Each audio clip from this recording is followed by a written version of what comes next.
এই যে কতবার তোমার কইলাম যে একটু ভালো হয়ে চলো। আমি আমার নিজের পছন্দ মতো বিয়ে করছি। তুমি যদি ভালো মতো চলো, সুন্দর করে ভালো করে চলো, তাইলে কিন্তু আমি আমার বাপ মারে দেখাইতে পারি যে দেহ আমার জামাই কিন্তু ভালো করে চলতেছে। তোমরা সমস্যা কি? তুমি কোনোদিন আমার কথা শুনো না, তুমি তোমার মতোই চলো। তুমি কোনোদিন আমার সুখ চাও না। আমি যে যে তো কষ্ট করি তোমার গায়ে লাগে না। তুমি যদি আজকে ভালো মতো চলতা, অবশ্যই আমি আমার বাপ মারে কইতে পারতাম যে আমার জামাই তো ভালো মতো চলতে পারে, তোমার সমস্যা কি? তোমাদের সমস্যা কি?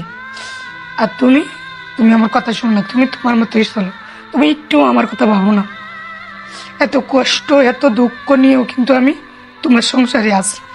আমি আমার বাপ মা ছাড়িয়ে দেওয়ার পরেও আমি খালি তোমার কথাই চিন্তা করি। আর তুমি তুমি একবারও আমার কথা ভাবো না। শোনো, তোমার একটা কথা কই, এখনো সময় আছে, ভালো হয়ে যাও। তুমি যদি ভালো হয়ে চলো, তাহলে কিন্তু আমার বাপ মাকে আমি ভালো করে সুন্দর করে বোঝাই কইলে আমার বাপ মা ভালো করে চলবো।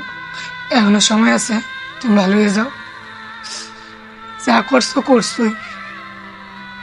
তোমার জন্য যদি আমি সবকিছু ত্যাগ দিতে পারি, তুমি কেন পারো না? আমি তো সবকিছু ত্যাগ দিলাম। হ্যাঁ, আমি কি না করছি তোমার জন্য? এখনো সময় আছে, ভালো হয়ে যাও।